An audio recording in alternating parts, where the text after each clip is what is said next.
Les États-Unis vont prendre le contrôle de la bande de Gaza et nous allons faire du bon boulot avec. Nous la posséderons. Le monde est en grand danger. Toutes les institutions qui pourraient protéger sont en train d'être détruites. Donald Trump has denounced the International Criminal Court, accusing it of illegitimate and baseless actions against the US and Israel. À Gaza, les États-Unis ont usé de leur droit de veto pour empêcher tout cessez-le-feu. En l'espace de quelques jours, des milliers d'organisations de la société civile ont perdu leur financement. La plupart d'entre elles devront disparaître. Tout ceci a été supprimé par Donald Trump. Il est plus que temps de réagir parce que nous sommes en train de nous enfoncer dans cet abysse.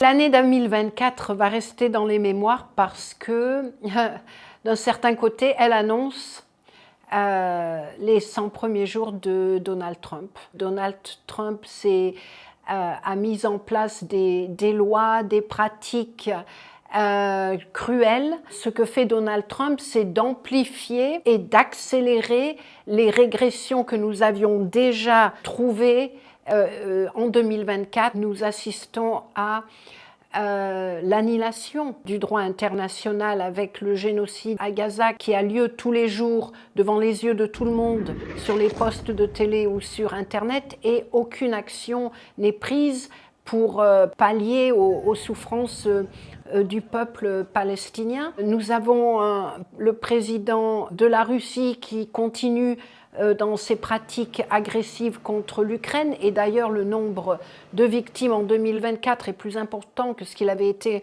en 2023. Nous avons la multiplication des crimes sexuels au Soudan qui tombent complètement dans l'indifférence. En 2024, nous avons continué d'assister aux attaques contre les droits des femmes en Afghanistan, où les femmes deviennent l'ombre d'elles-mêmes, on en fait des sous-personnes. Cette croisade patriarcale, on la retrouve dans une certaine mesure dans les 100 premiers jours de Donald Trump.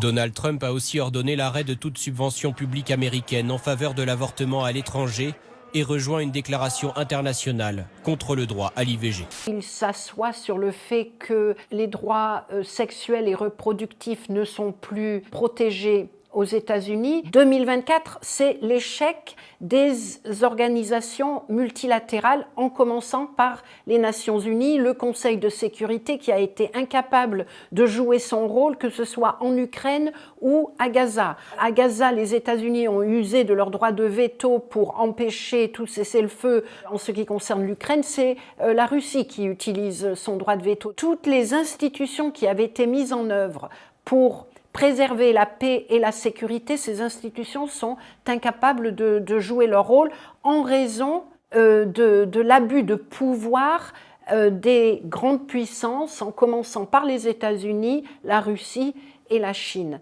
La Cour pénale internationale, la Cour internationale de justice essaient de jouer leur rôle et il faut les en remercier. The Israeli Prime Minister Benjamin Netanyahu and Minister of Defense Yoav Gallant bear criminal responsibility for the following international crimes. Il faut remercier l'Afrique du Sud en particulier, qui est allée auprès de la Cour internationale de justice, donc qui essaye de démontrer qu'il y a encore un système international sur lequel nous pouvons et nous devons compter.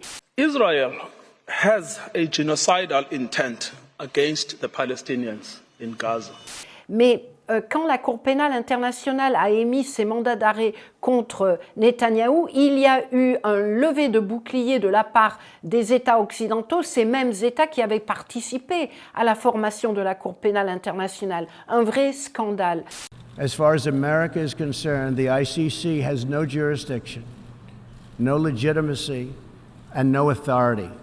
Les premières mesures prises par Donald Trump a été de sanctionner le procureur de la Cour pénale internationale. Donc toutes les institutions qui pourraient protéger sont en train d'être détruites, soit très directement, très violemment, très rapidement, soit à petit feu. The anti-Semitic decision of the International Court in The Hague is a modern Dreyfus trial, and it will end the same way.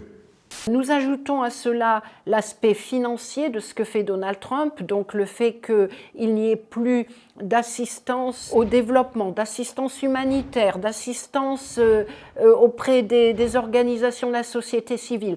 Tout ceci a été supprimé par Donald Trump. Donc en l'espace de quelques jours, des milliers d'organisations de la société civile ont perdu leur financement. Certaines, la plupart d'entre elles, devront disparaître. Ils sont descendus par dizaines de milliers samedi dans les rues de toutes les grandes villes du pays. La résistance, ça commence déjà par s'indigner. Donc indignez-vous. Ne restez pas silencieux devant les exactions, devant les violences verbales, devant les violences physiques, devant l'indifférence, devant la complicité. Indignez-vous et faites-le avec force, faites-le avec de la voix. Ensuite, rejoignez d'autres personnes, ne travaillez pas seul. La résistance, elle va devoir se faire collectivement. Les organisations de la société civile sont attaquées de toutes parts. Ces attaques peuvent prendre plusieurs formes.